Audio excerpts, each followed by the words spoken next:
Welcome everybody to what is this, July 20th, 2025 Pathway in Light. And we're going to cover the topic of how healing is accomplished, if that's ever been anything that's on your mind. Um, Specifically, we're going to use information and do some reading and reflecting on, I think there's 3 sections in the Teachers for Manual of A Course in Miracles about healing and how it's accomplished. So that's what we're going to cover today.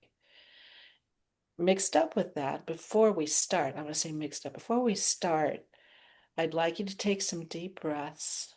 Let yourself, it's like all the commotion and all the thoughts that are going on, let them just kind of scatter about and let them settle. But I'm going to ask you to think about, and if you have a piece of paper and a pencil, write down anybody, anything that you feel needs to be healed, or that it can be for yourself, it can be for somebody else that you know, or a situation, it can be world.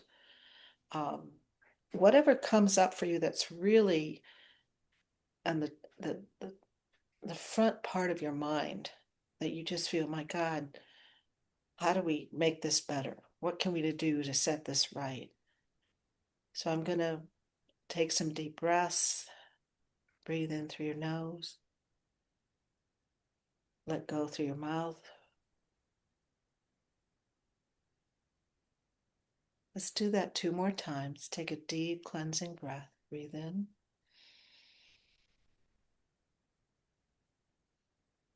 and let go.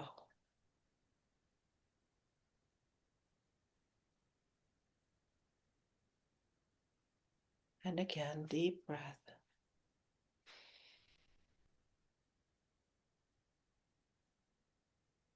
and release.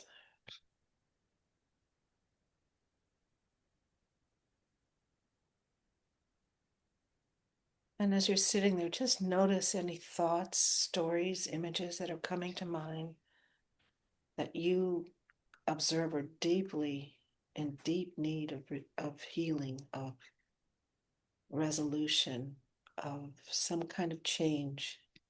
And just write those out in the paper right now.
Just a reminder that these can be very obvious things like healing of the body, healing of relationships, healing of finances. Those are the worldly outer things that we often ask or strive for healing. They can be very private about healing lack of faith, lack of peace, lack of judgment.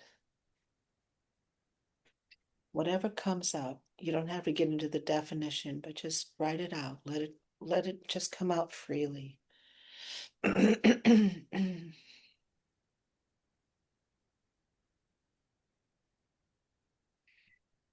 Don't hold back.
And when you feel complete, just merely lift your head up and smile real big. If not, just keep on. Oh, I thought that was Xander. I did too. I was like, how did he get there? Xander's learning to locate. It's his little twin. Teleporting. We may not live together, but we're still going to hang out. Teleporting kitty. I was like, Xander, of course. Not bothered me. He's going to come bother Jen. Too funny. Okay. You feel good? Feel you've let it all out. So this is some of our primary habit is not to be afraid of or to resist what we're feeling that are negative or dark or whatever words you want to use, but to look at them square in the face. So writing it out is a way of you expressing, releasing, and looking at it. And then we give it to the light. That's our practice. So that it shines, the divine light is shining on it. It helps us see it all differently. And actually, as we can see it differently, it kind of melts away. And we realize there's nothing to forgive. We've had that song before, the dawn of awakening is when we know all is forgiven. There's nothing to forgive. That seems so lovely and easy, but not easy to get to a lot of times, right? So this is the beginning steps. What I would like to ask, if you're comfortable, and you don't have to, ask you each if you'd like to share what you feel you'd like to have healed or what you feel needs to be healed. So let's begin. Who would like to share? I'll jump in.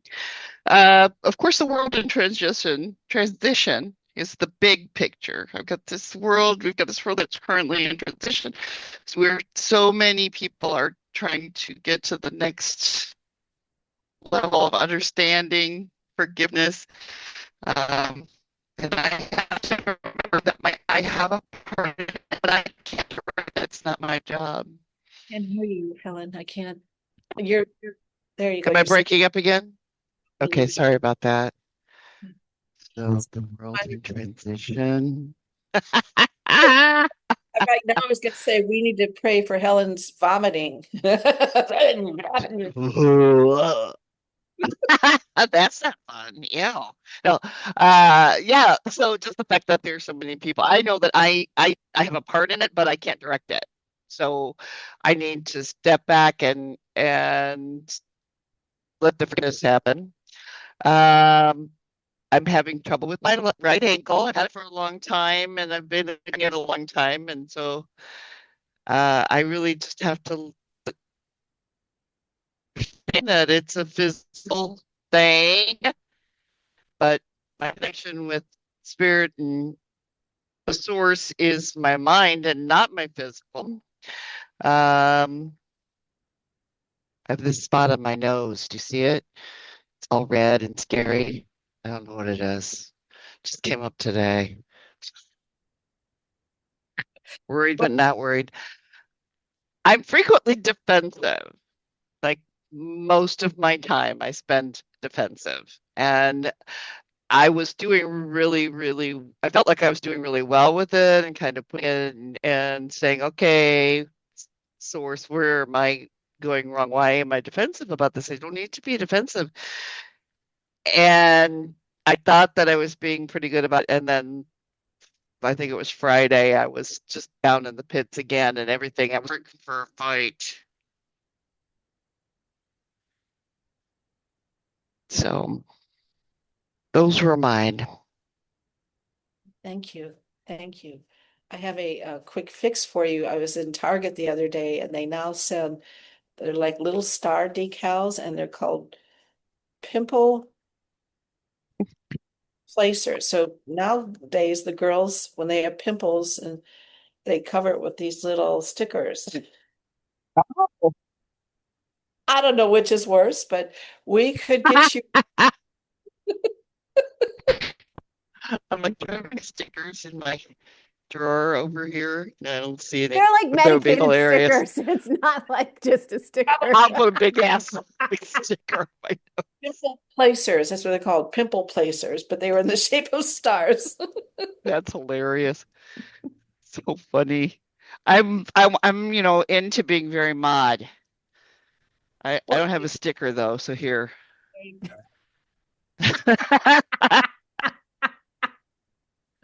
No one will notice. I was just going to say in this day and age, no one will say, wow. And pretty soon everybody will walk around with pads on us. Too funny. Are different as people are becoming aware. You said there the shifts for people to be awake and conscious. Yeah. Things I'm still not sure I'm comfortable with in this awakening process, like putting stars on Yeah. there. But it is what it is. Or for that Saturn pat or for that panty liners. I don't know about those either, but It'd be too funny. Pat across my nose.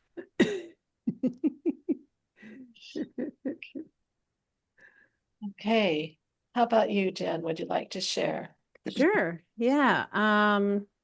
Mine was comparing myself and my path to others. I've been watching shows recently that are like really fun and they're rehabbing this old house and it's so cute and comparing myself, not necessarily that I want to rehab a house, but things where I guess now that I think about it, it feels risky. Things that risks people took at different points in their lives, like to go in doing an old house and all that, I think I start watching other people's stories and then comparing them to mine instead of just maybe not taking in as many stories so that I can just focus on going within and allowing my story to unfold, as it goes. Because then my other thing is, well, out of order, but I want to know what's next, basically. And so I'm feeling impatient and also wanting to know. I basically want to control. I want to control it because I want to know what's next so that I can anticipate, prepare, all that fun stuff. So, because I don't know what's coming next. And I feel like there is a big shift coming as life is changing, work is changing, all these different things. I'm filling it in with business rather than beingness and following guidance. So I'm finding that if I do have guidance, I'm second guessing guidance, or there was something else I wrote, or second guessing my past choices. So like revisiting past stuff and like, oh, well, here's a point where I could have gone in a different direction instead of just I made decisions. That's where I am now and just moving forward and allowing things to unfold from here. So recently, that's where I'm finding myself pulling myself back into the past, basically.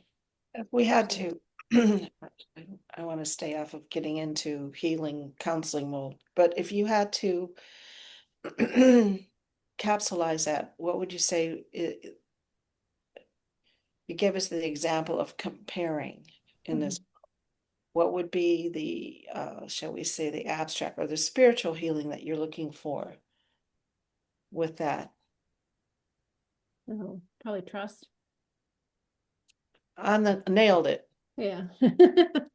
Yeah. Like it's funny because I know that when I do connect and I am guided, it always ends up going to the bed. Like these past 2 days that I was traveling for work, every morning I got up, I did my exercises and I did my Tai Chi and then did my lessons. And it was my days just unfolded beautifully because I really didn't want to be there. I mean, it's not hard work. I know what I'm doing. I know the client, all that, but I'm I'm mentally checking out in certain ways, but I still have to be present to finish this stuff. And so doing the Tai Chi and all that. So basically, I know that if I trust the process, it does work. But when I have, I think this comes down to a discipline thing. If I don't have the disciplined time that I have dedicated, especially in the morning, to starting my day off right, everything else just unfolds. And then the trust erodes throughout the day. I don't know if that makes sense. Like, I don't know if it erodes throughout the day. It just doesn't establish itself so that then I'm not automatically going within to find my next guided moment. So, yeah. So I think we're all aware. Let me step back. Well, I'll ask Helen that in a minute. Maybe you're not aware. So let me reiterate. The idea of A Course in Miracles is about teaching your mind discipline. Not any different, and I've used the analogy as dance or voice or whatever. When you may have a natural love of something. Okay, I'm going to use the example of dance only because it's easy for me to refer to. Love to dance, my spirit is free, all this other stuff. Took the time to get 18 years of exceptional training to integrate the natural ability with the technical skills. At that point, you no longer have to think about your tandus, your bar, your basics, okay? But when you start getting wobbly, you go back to the basics to remind yourself what's going on. But even then, even the great masters still go back to the basics, which is what we're teaching over and over, is learning to still the mind to listen for divine guidance. Okay. So the course, the text is to undo all this false teachings and conditionings and beliefs that you have downloaded into your computer brain, giving it back to the divine mind, the only mind that is real, so that it can download into your computer mind and extend that out. The workbook lessons are your daily necessity to remind yourself and to accept ultimately what atonement is. The job of a miracle worker or as a student studying Course in Miracles, this is the language of A Course in Miracles, is to accept atonement for yourself. You're at one-ment, not karma that you have to pay back for all the shit that you did wrong. You have to atone for your sins. No, it's not punishment. It's like, oh, I made a mistake. Come back into alignment. So when I hear you say it's about control, it's 98% everybody says use control. Don't feel that, you've got a limelight on that. The fact that you're aware of it is huge. Okay. I didn't know if you capsulized what your greatest thing, Helen, is. Would it be trust or I heard judgment, defensiveness. Defensiveness is judging. You're judging. It's not right. It's not good enough. It's not this. It's not that. Now, don't get me wrong. In this world, like when you're out doing your stuff, I'm not going to use your guys' life, but again, I love to go and watch dancers or artists or painting or music. And I can tell you if someone's a beginner or intermediate or they're full of talent or they're just crap. That doesn't mean I'm judging them per se. I am aware of where they are in their level of expertise. If I belittle them and keep saying there's no hope, there's no this, there's no that, blah blah blah blah blah, I'm everybody has even a moment could become a virtuoso. If that is maybe something they were in a past life, or we have all of eternity to explore different options of expression. So we don't want to judge it. We got to appreciate it where it is. If it's not right for us, I have to say I'm very particularly in the world of dance. To me, I don't even know what half the studios, to me, what they're teaching is in the art of dance. It's dance team, it's calisthenics, it's team, it's competition. To me, that's not dance. But that's what a lot of the hip hop, a lot of the movements and stuff that I see my granddaughters around. Oh my God, do you know what your bodies are going to be like when you're my age? The things that they're doing, blah, blah, blah, blah. So instead of trying to condemn them or hate them, is I ask, how can I be helpful here? If there's at this stage of my life, am I going to open a dance studio? No. I let it go and trust that God knows what this is going. I let go of holding on of thinking because all it does is make me anger and whatever there's no private thoughts, remember. There are no private thoughts. There's no neutral thoughts. What you're thinking goes out into the consciousness. So that kind of addresses what Helen's talking about. If we really want to make shifts in the consciousness of our world, it begins with you. So if you're noticing that you're feeling defensive, okay, go back to the text and really start studying what's going on here with me. Because Spirit's trying to undo belief systems in you so that you can stop being defensive. If you're not having trust, the text, the manual for teachers, everything is, one of the first principles of manual for teachers, a teacher of God has to have trust in God above all things. And I will tell you handedly, when I've had the most painful, horrible times of my life, had to be this last couple of years, is because when I was projecting a human being that I didn't trust onto God,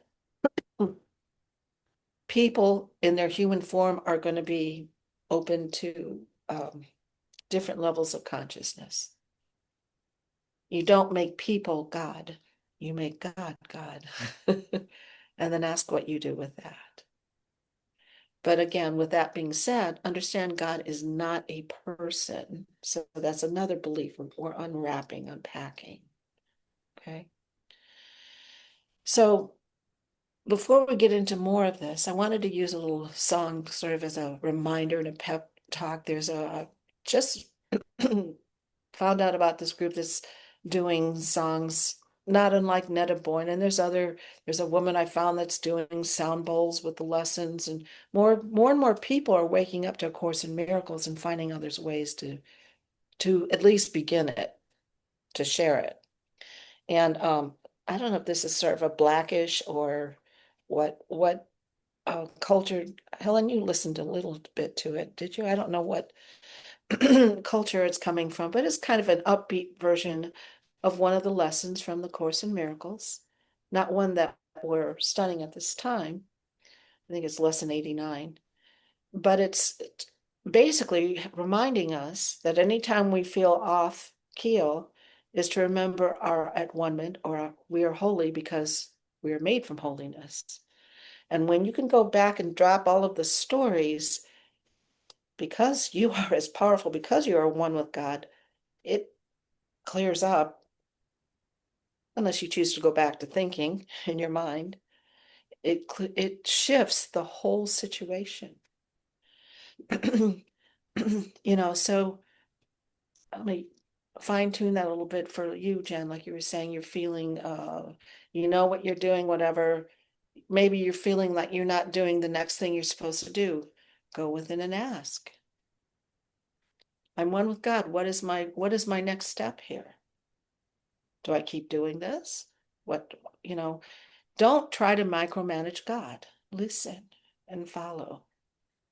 So you're going to keep getting experiences until you finally surrender and trust God.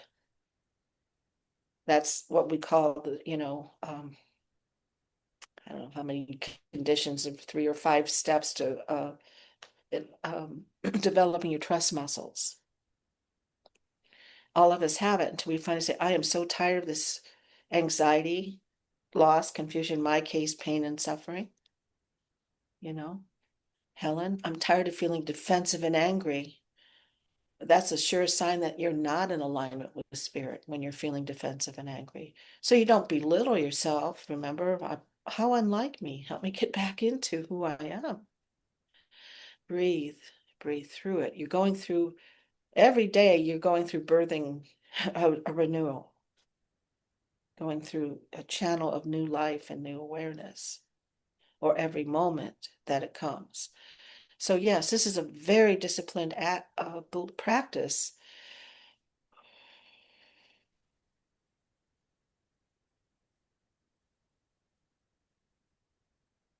In my case, it's mine has been recently. If I have something left to offer this world, I cannot do it with this constant body pain. So what I keep hearing is that you're having body pain because you're resisting what your purpose is. What do you mean? I can't dance. You're not supposed to dance that way anymore. You see how the ego keeps messing. And the more you're not, and the same thing, it's a different way of verbalizing it, but I'm second guessing and not trusting God. My realization of it is how wonderful. I'm real good at pointing out but we have to be very serious about instead of, and that's another part, like I was talking about when I was telling about the dance, you learn certain aspects. When you integrate it, then you no longer think you're doing it. You're just doing it. And that's what all of us are doing. Okay. But again, let's listen to that song. Just see if it's kind of a pick-me-up, kind of a cheery way of looking at what we need to remember.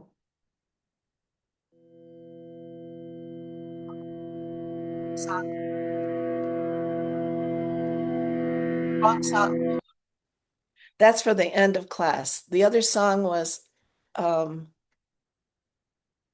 something holiness.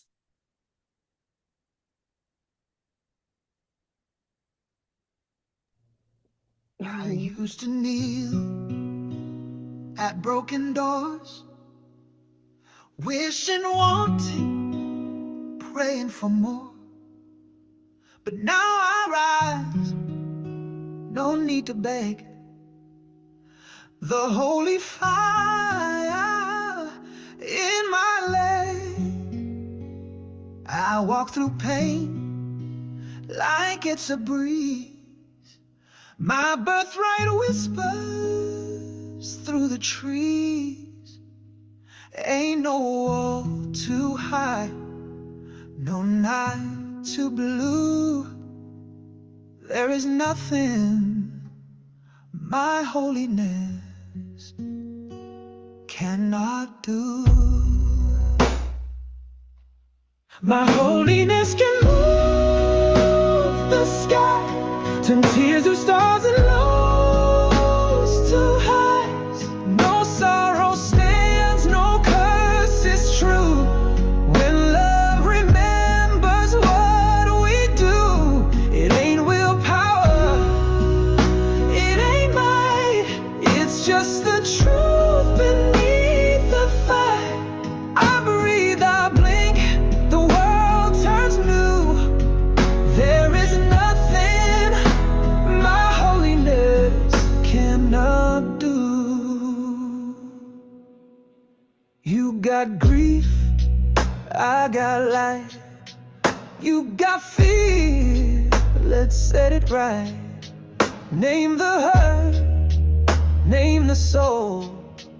I see it whole, I make it whole. Not 'cause I'm magic, not 'cause I'm wise, but Lord, 'cause I stopped believing lies. No more fixing, no rescue cue. Only the truth that you're holy to. My holiness can move the sky, turn tears to stars and lows to highs. No sorrow stands, no curse is true. When love remembers what we do, it ain't willpower, it ain't mine, it's just the truth beneath the fight. I breathe, I blink, the world turns new. There is nothing my holiness cannot do. Name the loss, the ache, the fight. We'll hold it up to heaven's light. In this situation I now see, there's nothing my holiness can't free. The power of God don't come in thunder. It lives in you in quiet wonder. So next time you think it's too late, too broken, too tangled in fate, just breathe, name it, look it straight through, and whisper back, there is nothing my holiness cannot do. When I stop the noise and let love through.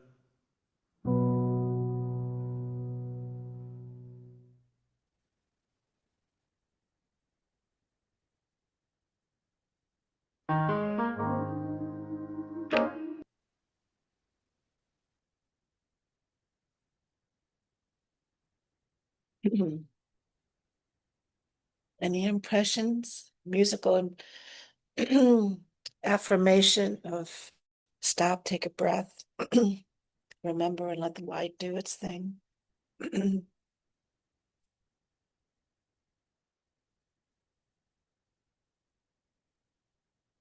For me, it's very powerful because one of the biggest challenges for me is constantly my body pain, my back, my legs, my neck. And, like he's talking, and he's taking one of the lessons and putting it in his words, but we feel it's hopeless, you know? One of the things the course, many of the beautiful things the course says, which woke me up some time ago, said, if there's God, there is no pain. If there's pain, there is no God. And I just was so overwhelmed with guilt and shame because I was full of pain. And I kept thinking, why am I in so much pain? Because I believe in God. I love God. I want to shout to the world how wonderful God is. However, I don't want to teach that God is pain and suffering. To teach that, I believe I had to experience to go to the other side to be living miracle, if you will, living miracle monastery, that, yeah, all of these things in the physical world of duality will cause pain, but is it my identity? Is it, as the song says, when I come in and I come into that holy instant and remember that I am one with God, that I am the extension of God. That's my holiness, if you want to say wholeness or holiness. It vanishes. The pain vanishes. The fears vanishes. The judgment vanishes.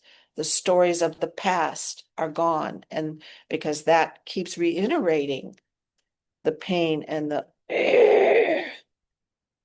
why did this happen? Why did I do that? Okay. We've talked about someone can be 180% certifiable we can acknowledge that. But if I'm still going to hold on and saying, yeah, they're 180% certifiable, you see what I'm doing myself because I have more of an awareness. I'm judging an extension of God. Guess where that guilt's going to come back to? Not that person, because spirit knows where they are and loves them where they are. You've heard me say, to those who are given much, much is expected. That's an old biblical passage. It's not a threat. It means the more awake you are, the more your job as a teacher of God is to see through whatever seems to be appearing, whether it's the government, physical pain. I have a constant voice in my head that I'm fighting, hearing doctors say, oh, you're going to be crippled. You're not going to be able to walk. Do you know where you're going to be in 2 years? You're not going to be able to function. I mean, I'm hearing this stuff, right? Or 7 brothers and a sister that all have back problems. It's in the family gene.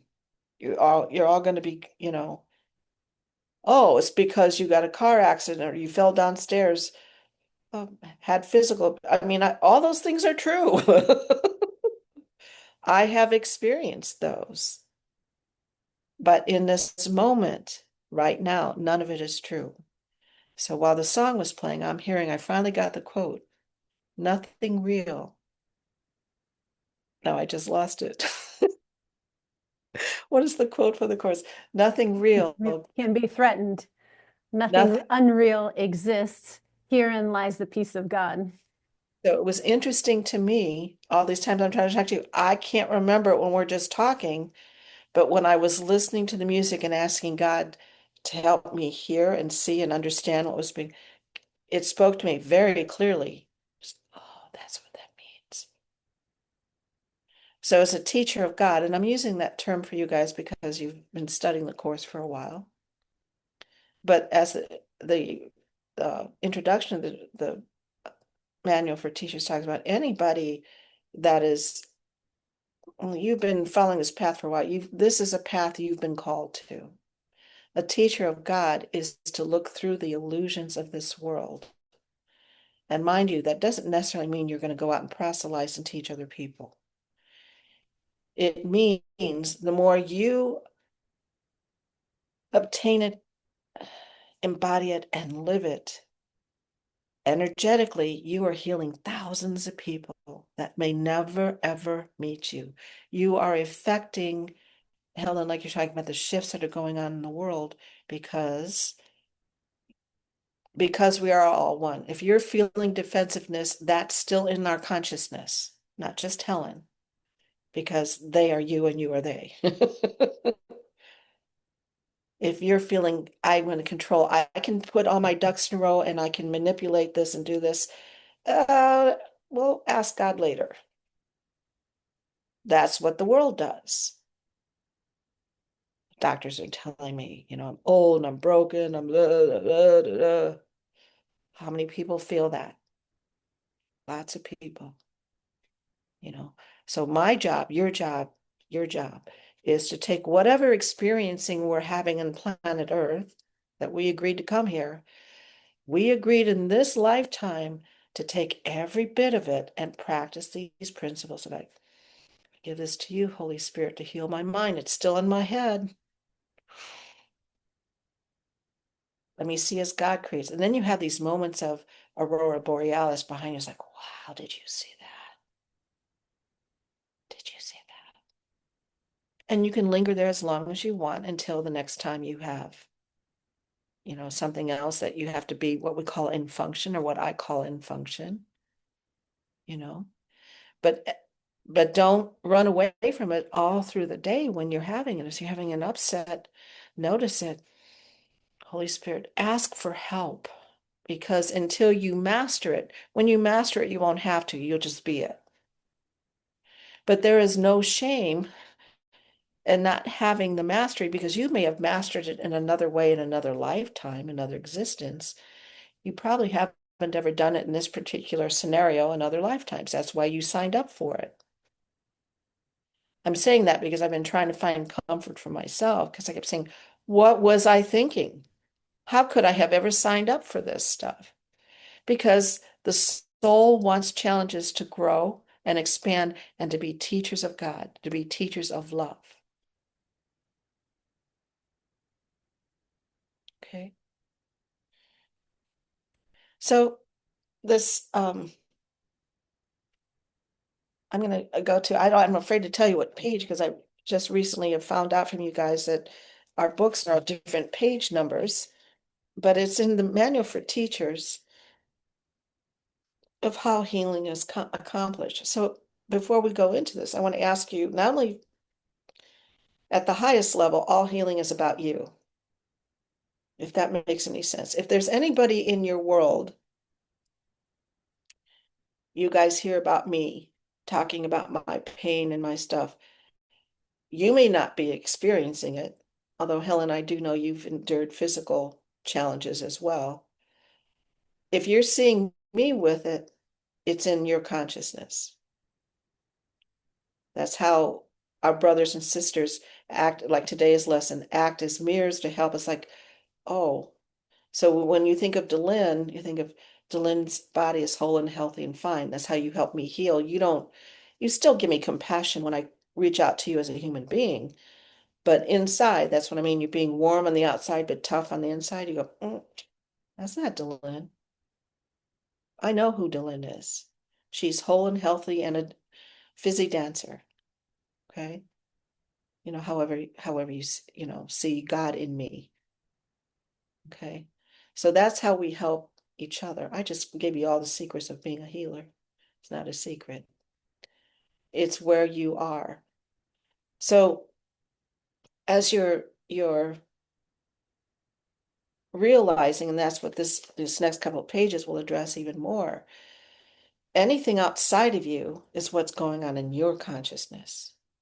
If you were seeing nothing but pure light and love, as Jesus mastered, even when he went through such seeming horrific pain, he felt no pain and suffering because at that point he was completely ascended. Even when he rose from the dead, he said, touch me not, for I have not fully ascended to the Father. So there were still some things that he was working out before he completely ascended. So again, I'm saying that not to belittle him, but he was here to be a living example of how he had to walk through incredible things that we're not going to have to, but that feel just as horrible where we are in our lives. Does that make sense? Every master has had to go through that. There's a saying that a lot of entities or souls come to planet Earth for the toughest lessons because they line up because they want to be masters. They want to be masters of love. So they come to this planet. And that's the only thing I can give myself peace about is that must have been what I was thinking.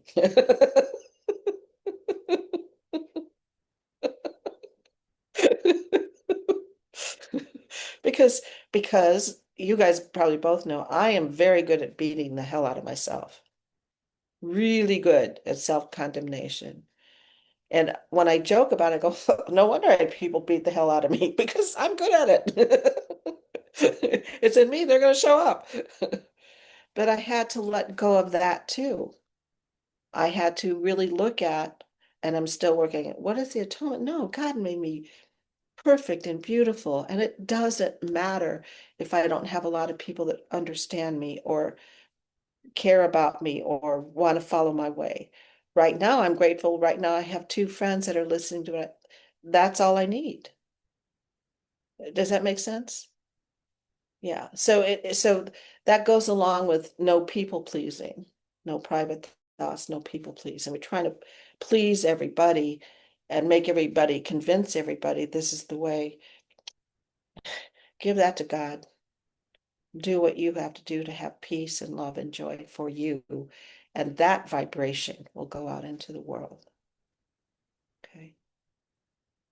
So healing always begins with you. But there may be, and I don't know what you guys will do. I mean, I do have few clients here that come in here. They're not looking for the course. They want me to give them Reiki or Tai Chi or something, and they want me to, I don't know, move a magic wand and heal all their problems. I don't know what they think, you know. But when I try to explain this as a process, I have to do what I'm telling you. I listen to them. I have to be true that that's not the truth, no matter what stories they're giving me. It's not real. It's an illusion. It's their fabrication. Can't say that to them right then, because that would not be helpful. But as a job as a healer, as a teacher of God, that's my function. So you may have that with, heck, Helen, it could be with your husband, with your children. Jen, with, is it okay if I call Sean your husband, or what do you're just your partner? I don't know what you call him, your significant other. I didn't hear. You're on mute. You're on mute. So I just call it my other half. Other half. You know, I like to be romantic. Your beloved. You know, Yes. Oh, this is my beloved. Okay. that's, you know, my partner is my beloved. You know, I like that. Whatever works for you, okay, is fine. But sometimes you may see them being wonky or, you know, of this world, very much in the duality, whatever it is. And there might be, and it gets a little bit different when you're, because all relationships are for healing. I touched on that today in the signal chat. All relationships are for you to remember none of it is real. Mhm. Every one of them. Every one of them. They come out in different forms. So it's never really about them. This is for the advanced teachers. It's never about them. It's always about you. Not in a negative way. It's that you signed up to be as enlightened master as Jesus, because that's our destiny. Okay. So I don't know if you guys would like to read, or in my book, it's 1587 in the Manual for Teachers, and it's number 5 that says, "How is healing accomplished?" Would either one of you like to start? And I could certainly start. let's have it. How is healing accomplished? Healing involves an understanding of what the illusion of sickness is for. Healing is impossible without this. 1. The perceived process of sickness. Healing Purpose. is a, Purpose. I'm sorry, purpose. what did I You, say? you said process. The perceived purpose of sickness. Thank you. My dyslexia. Healing is accomplished any value in pain. Hey, Helen, your microphone is going in and out. Do you have your Okay. plug-in ones close by that you can switch to? Yeah, I It might do. work. I do. Okay. Let me switch it over. I hope it automatically switches.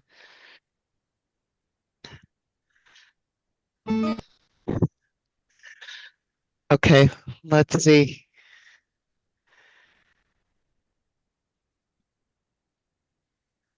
Is that any different? Yeah, sounds good now.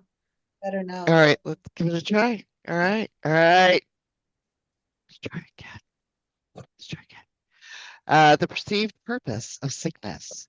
Healing is accomplished the instant the sufferer no longer sees any value in pain. Who would choose to suffer unless he thought it brought him something and something of value to him? He must think it is a small price to pay for something of greater worth. For sickness is an election, a decision. It is a choice of weakness in the mistaken conviction that it is strength. When this occurs, real strength is seen as threat and health as danger. Sickness is a method conceived in madness for placing God's Son on his Father's throne. God is seen outside, fierce, powerful, eager to keep all power for himself. Only by his death can he be conquered by his Son.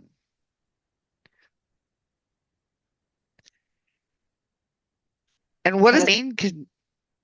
I'm sorry, I was going to say it's kind of if you know the play Oedipus Rex, it's kind of like Yeah. this: destroy the father because he's full of wrath to get the throne. That's what the ego is doing, basically. Mm-hmm. Is logical.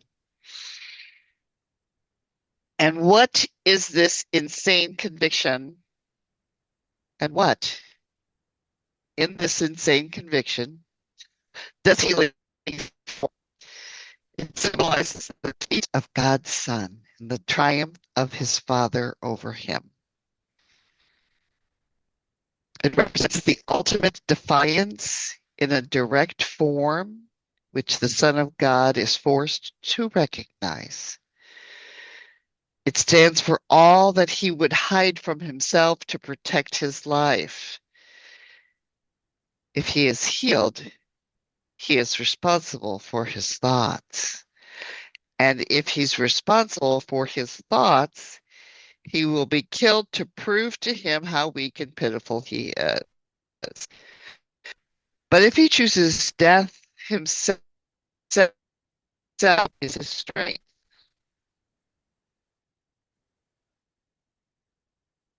Self what God would give to him, and thus entirely usurp the throne of his creator.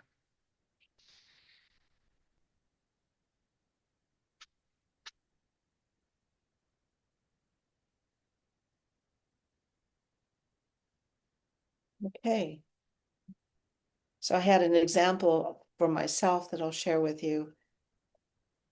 The rate that I'm going, if I live the way that humans live, I'm approaching my 70th birthday.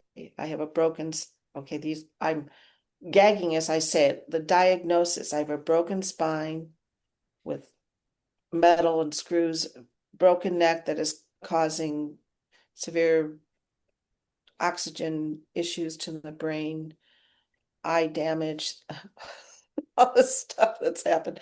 Sounds funny.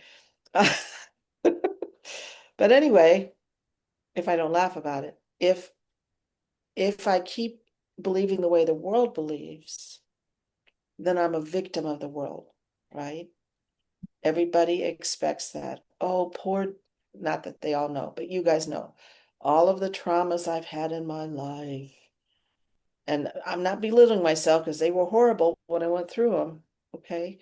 But if I keep staying in the victim mode of being abused and mistreated and elderly and blah, blah, blah, I will play out that scenario the rest of my days. So, what this is saying, what is the purpose of sickness? Well, I've had a desire, I want to fit in. I'm tired of being different, of people looking at me like I'm weird. Now the question is, I don't really care if I don't fit in because I don't want that to be the end of my days like that. There was a shift that happened that I keep working on. Nope. Trust me, I'm doing this, Holy Spirit. I am holy as God created. My pain has decreased by, I would say, and not because of a shot from a doctor, at least 80%. The days that I don't, where I'm overcome with it, it's okay. I keep going, oh, there's something washing up. What's coming up? Look at it, drop it. Nothing can get in the way of the holiness of God as me. Now, does that mean that my spine will be miraculously healed where there's no pain? I want to say I could be still crooked and limited, but I want to be pain-free. Can I accept that I walk funny now, that my left eye looks wonky because of the eye surgery, blah, blah, blah, blah, blah.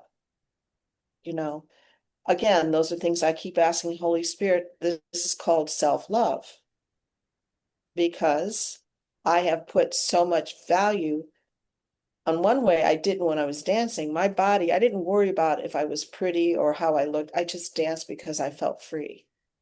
As I get older, I worry about, oh God, look at these wrinkles. Look at this turkey neck. Look at this ugly eyes. Look at this. Look at that.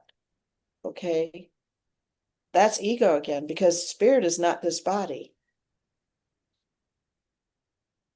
So I'm tempted by it all the time. Am I this body? I am not this body. I am free. I am as God created me. So that's a mantra that's in my head. So I don't think Helen, you were around, but it was after the the 7 hour surgery, and we were meeting at my place. Jen, you weren't here either, but we had a meeting at my place, and Maggie and Matt were still around. Matt was around, and it was after my surgery, and I go walking down the hall to greet people, and Matt comes and he like smacks me on the butt, and just like, and then like hips me kind of stuff, and he's smiling and grinning. And Maggie goes, Matt, she just had major surgery. He goes, all I saw was this big orb of light coming down the street. Oh, yeah, hallway. Okay, so I'm going to use that as an example. Maggie's vision and Matt's vision. Mhm. Do you hear what I'm saying? He was already at another level of vision where she wasn't. She was practical and, yes, considerate, maybe. I don't know. But you see what I'm talking about. I am not this body. I am free.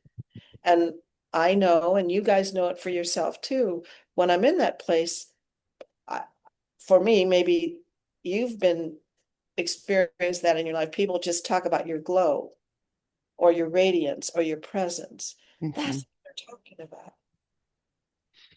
You are not this body. This body is meant to be a communication device for spirit, but this world twists it all around.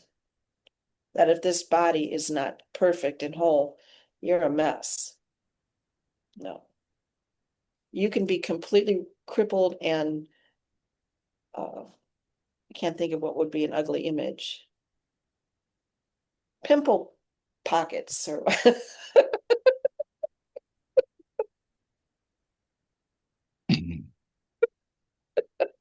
you don't have a pimple star on yours. Actually, the the pads would look worse than the pimple stars, so don't do that. I'm not 16 either. So maybe a 16-year-old I think it's cool. feels better with a star on their face, but or Sure. their nose. I don't Well, think I well, should do it for my first meeting tomorrow morning, but because it'll start down my nose. yeah. So again, you can see how it's a practice for every one of us because the world does send out these messages and we become influenced by it. So we have to keep coming back, the course, we keep going back home. We go back to the center. We keep remembering. We take our breaths. And you keep doing it as often as you need to. And as you're practicing more and more, then pretty soon you'll find that there's a day that, wow, only had to do it like 35 times instead of 4,000, you know? Um,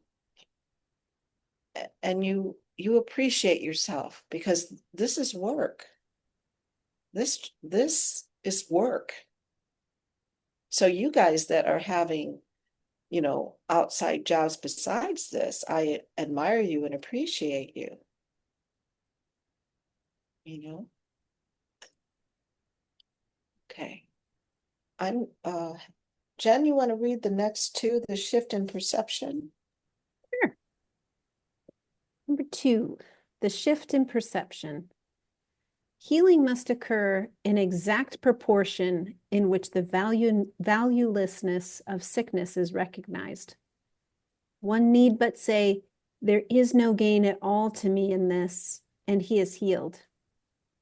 But to say this, one must first recognize certain facts.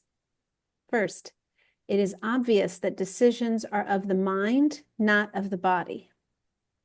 If sickness is but a faulty problem-solving approach, it is a decision. And if it is a decision, it is the mind and not the body that makes it.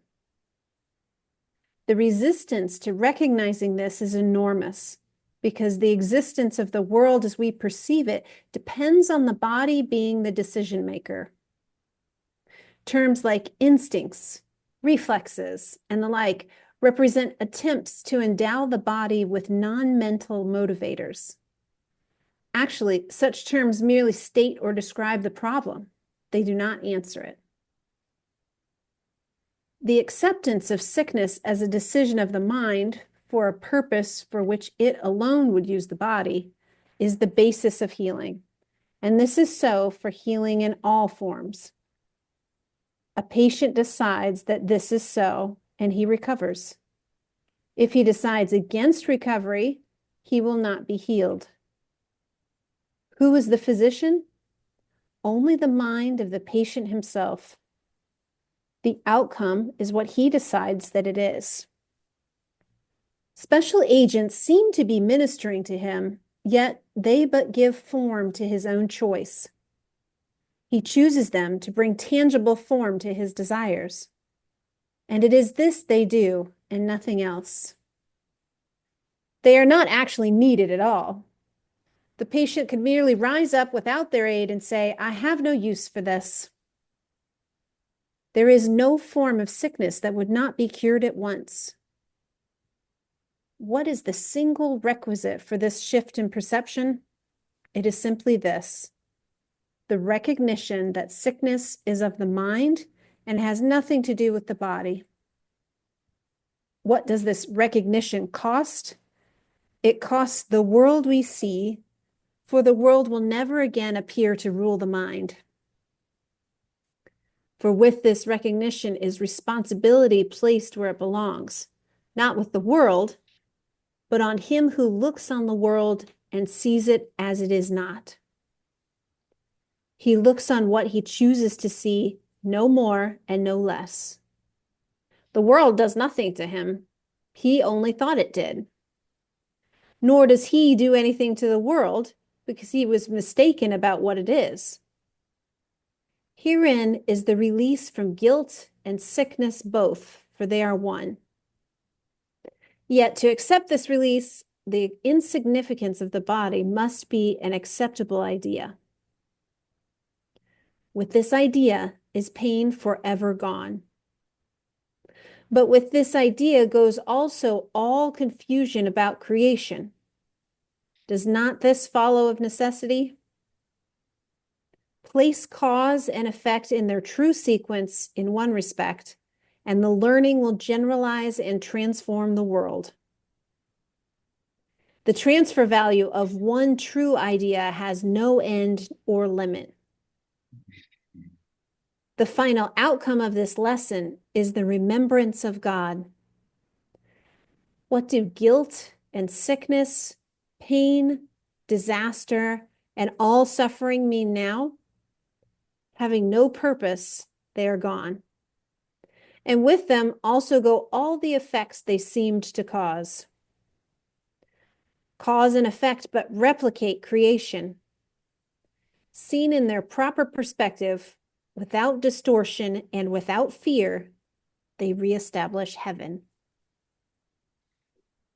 So I want to stop there for a minute. Cause and effect in the world of spirit is the same thing. Cause is God, the effect is love. Mhm. So being a student of the course, your practice is going into the holy instant where the only cause is God, the only effect is love. Jumping back up to it says, for with this recognition is responsibility placed where it belongs, not with the world, but on him who looks on the world and seizes it as if it is not. So let's use the example of the world politicking with the government. Really hard, right? A lot of deception, a lot of craziness, a lot of going on. It kind of goes with what Helen was talking about. There's a lot of shifts because it's all this crap's coming up to the surface for us to see. You, teacher of God, look at this. Don't run from it and say, oh, it's not real because God didn't create it. That is true. That's where you have to go. But you look at it, then you give it to spirit. Right now, if your mind is not free or elevated enough to see through it, that's what the Holy Spirit is for. That's what Jesus gave us, the Holy Comforter, to help us until we can have that clear vision that he has. Jesus says the only difference between him and us is he doesn't see any blocks anymore. He sees only truth. But he has given us the Holy Spirit to help us to get there. So I'm not saying I don't look, I know a lot of times I get dumbfounded because I feel compassion for Donald Trump or whoever it is. Then I have gratitude that he's being such a bimbo. That's not a word for him. Asshole. And I shouldn't say that because if someone's watching, that there are people that really believe in him. For me, I don't agree with what he's doing. Okay. That's still judgment. We don't because we're judging, and there's kind of the irony of it, we're judging something that's not even real. Isn't a, and that's how we get caught up. That's where the mastery is coming along to you. It's like, don't get caught up in this. It's not real. Do you say that to someone who's a MAGA or someone who is a Democrat, and they're fighting and they're pulling all the dirty laundry they can and all the disgusting things they're saying about people? I know it's gotten to the point I can't stand listening to their side. So much hate. So much hate.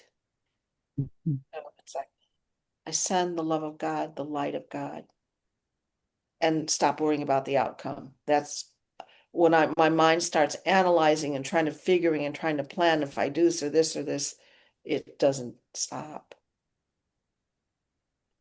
So that applies also if I personalize it about my back or my health. I gave this to God. His promise is that I am not going to, I am whole and healthy. I am his creation. Here's my fear.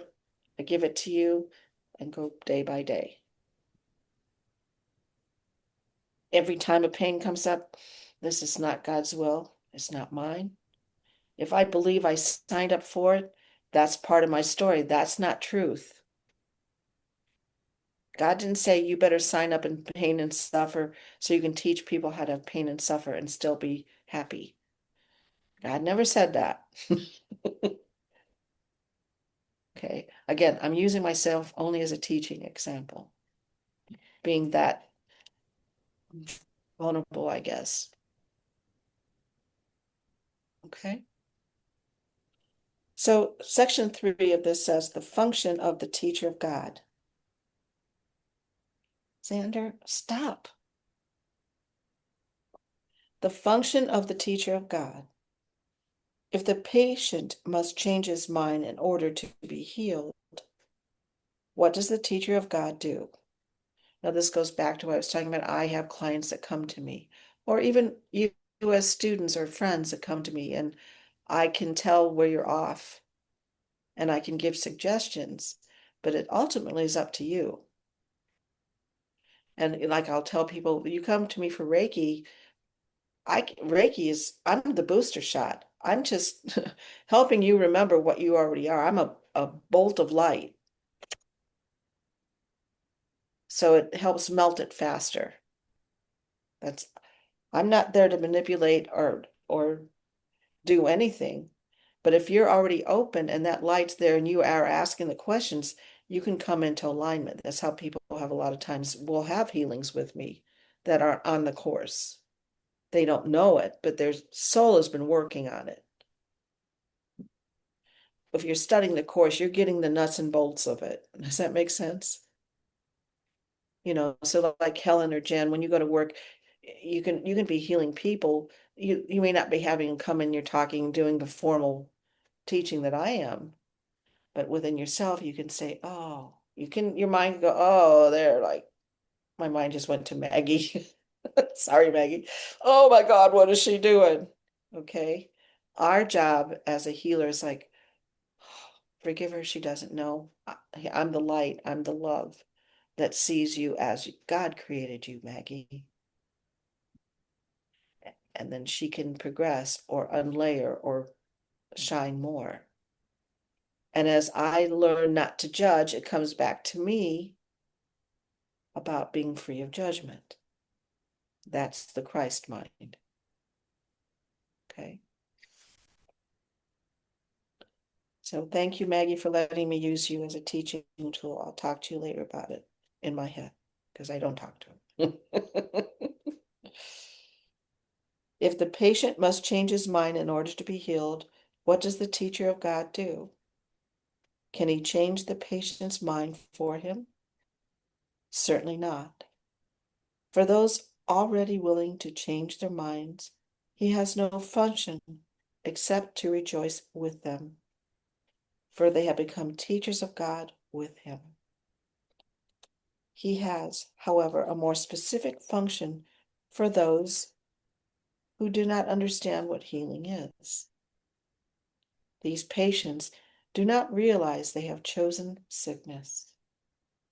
On the contrary, they believe that sickness has chosen them. Nor are they open-minded on this point. The body tells them what to do, and they obey. They have no idea how insane this concept is. If they even suspected it, they would be healed. Yet they suspect nothing. To them, the separation is quite real. To them, God's teachers come to represent another choice which they had forgotten. The simple presence of God's teachers is their thoughts ask for the right to question what the patient has accepted as true. As God's messengers, they are symbols of salvation. They ask the patient for forgiveness for God's Son in his own name. They stand for the alternative.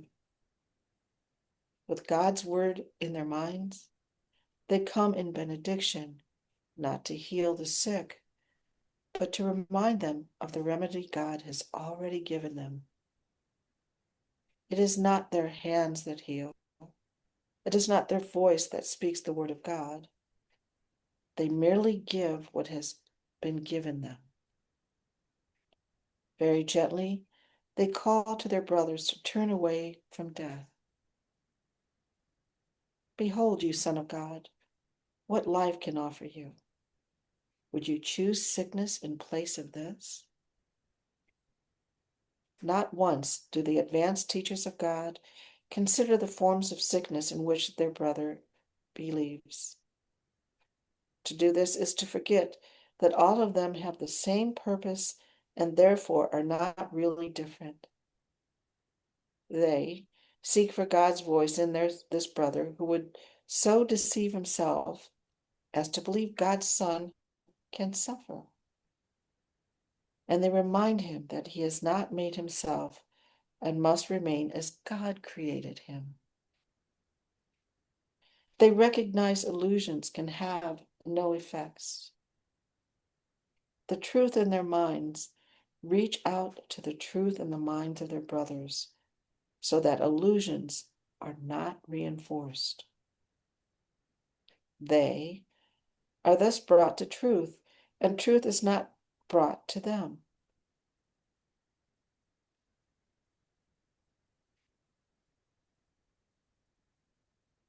So are they dispelled?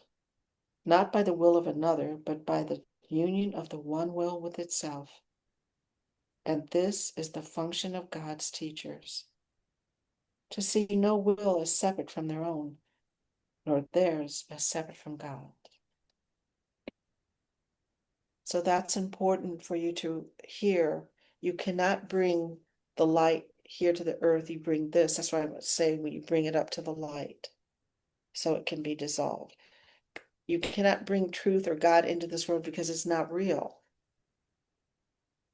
We used the example before, like you can't watch a movie and start writing on the screen to change the script on the screen. Nothing's going to happen. And that's actually what happens when you go to the doctor, or even because Reiki is one form of still part of this world. But when I do Reiki, I'm not trying to manipulate them and tell them my Reiki is going to heal their body. What I do, I'm going to use Helen as an example. When you went in for surgery, I was flooding your room with light like for 3 days straight. Because in the presence of God, how can there be sickness in whatever form that showed up? So saying that, that's what I like. If someone calls on me and I'll say, you can tell me your story, but my job is to just radiate light. That's my job. If it helps you to talk about it, if you need counseling, whatever it is, bottom line is each and every one of us have everything we need. That's what it's talking about. You already have everything you need. We're just, let's get this out of here so you remember who you are. That's the danger, like we've talked about. And I'm saying this to you because I don't know if you'll go into a practice at some point, or however spirit leads you. Your job is not to become God. Your job is to always lead them to the God that is already within them. And the more they realize that, then the seeming miracles they start happening. I can't even say they start happening. I just keep seeing scales that just keep coming off. And what's already there is exposed. I am not this body. I am as God created me. And we call that a miracle, you know. I was thinking about, I have one client that she's very devout Catholic, and went to Our Lady of Fatima, and she has a friend that's got ALS, and she's praying for her to miraculously get well and all this other stuff. And she took holy water and all this stuff, and the woman is not, she still seems to be going down uh, the the darkness of death or whatever. And so I keep trying to remind her we don't know what anybody's exit date is, what she's completed, what her purpose, reminding her that someone, when they transition, they actually don't. I mean, these are all concepts that are not typical of a Catholic mindset, you know. We get to the place of honoring what their choice is. For instance, like using sickness. When it talks about what is the purpose of sickness, I had to look long and hard. What is the benefit of sickness to me, of having a broken spine, not being able to walk? Well, as I shared with you guys, a lot of it was like, I really thought I was following the teachings of Jesus, to be crucified and have pain to show I can transcend it. And that still may be a part of it, but not.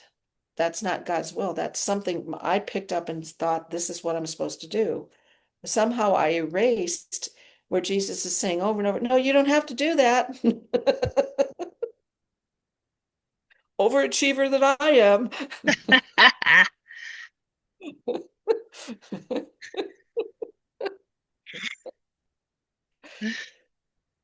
And that's, again, where the Course says, don't take this so serious. Don't forget to laugh. It never happened. Not in heaven, not in spirit. It happened in my mind. It happened in your world because I'm sharing it with you, right? But it's a dream. God did not create any of this stuff. So when we say the script is written, as we're choosing to erase the script that we wrote and go home and be into this place where God is and see what comes next. If I'm still supposed to be counseling or whatever I'm supposed to do, it's not, and I know I've said this to you guys a million times before, we've already lived these lives, we've had many experiences. This incarnation, we have chosen to be committed to ask Holy Spirit to heal our minds and see it differently. That is the pathway Jesus is teaching us. Now, if we were studying Buddha or Krishna, there'd be other ways. And I'm not going to go into comparing of who's right or wrong. Where they are, they don't even refer themselves as Jesus or Krishna or Buddha. They say we. There's we. We say this. Or Helen, you've noticed when you listen to Erin and she channels Jesus and she doesn't refer to Jesus. We love you. She doesn't say, I love you, right? We, there is one, there's God. That's it. God's mind is only love. So it's already 5, and I want to spend time for us to really simmer with all of this. I want you, and you know, I've talked about the importance of going along with your studying and your undoing and your retraining and your practicing, your time of communing and just being, not worrying about what anything means. Am I doing it right? Am I saying, Holy Spirit, help me enough? None of that stuff. You're just going into God's presence and sitting and just being.